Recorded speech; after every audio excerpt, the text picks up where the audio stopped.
Jackie Chan's 2008 fantasy movie was a much better live-action Dragon Ball than Dragon Ball Evolution. 1 year later, Jackie Chan's 2008 fantasy movie was a much better live-action Dragon Ball adaptation than the famous Dragon Ball Evolution film, and it was released just 1 year before it. The Forbidden Kingdom is a fantasy movie starring Jackie Chan, which follows modern-day American teenager Jason Triptychus as he discovers the Monkey King's magical staff, transporting him back to ancient China. The Forbidden Kingdom grossed $128 million against a $55 million budget with favorable reviews, making it a critical and commercial success, and it's come to be regarded as one of the best fantasy martial arts movies of all time.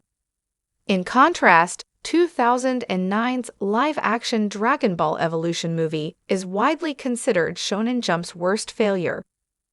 Dragon Ball is one of Japan's most successful franchises and one of the highest-grossing media franchises of all time. Therefore, one would expect a live-action adaptation to similarly take the world by storm. Unfortunately, Dragon Ball Evolution became a historical flop, grossing $56.5 million with extremely critical reviews. However, strangely, Jackie Chan's The Forbidden Kingdom offers itself as a replacement live-action Dragon Ball movie. The unforeseen connection between Jackie Chan's The Forbidden Kingdom and Dragon Ball lies in its journey to the West source material. Journey to the West is a 16th-century Chinese novel which has been described as one of the great Chinese novels and most popular literary work in East Asia.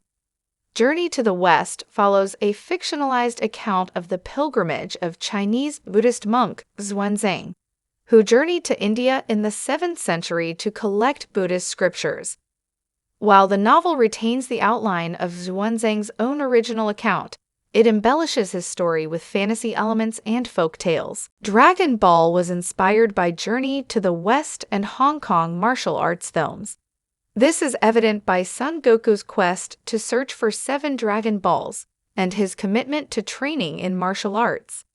However, The Forbidden Kingdom was also inspired by Journey to the West, having been loosely based on the novel, as Jason sets out on a quest to return the Monkey King's magical staff. As a result, Dragon Ball and The Forbidden Kingdom have a lot in common, which is even stranger when you factor in that Dragon Ball was also inspired by Jackie Chan.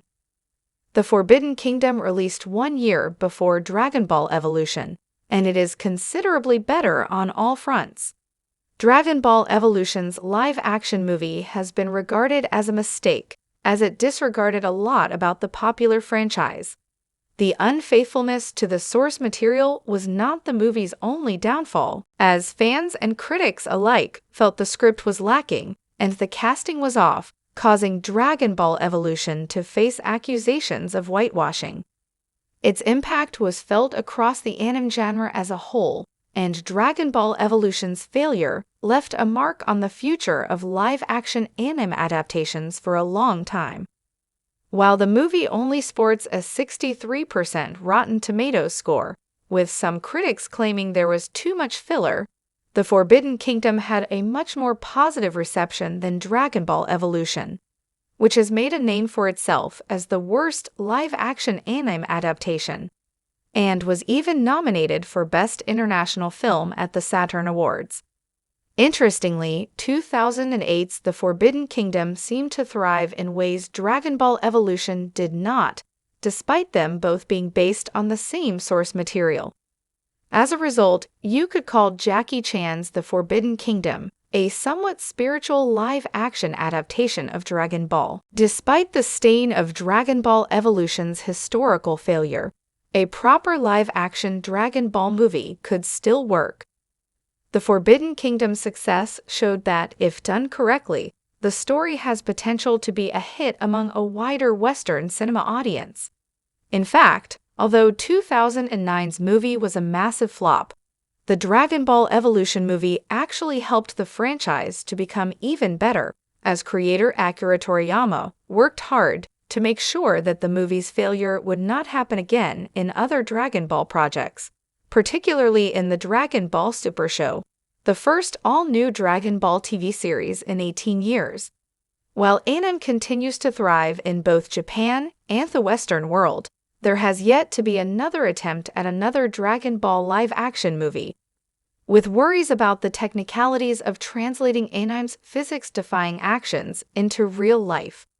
However, if nothing else, One Piece has proven that Hollywood can do better live-action anime adaptations now.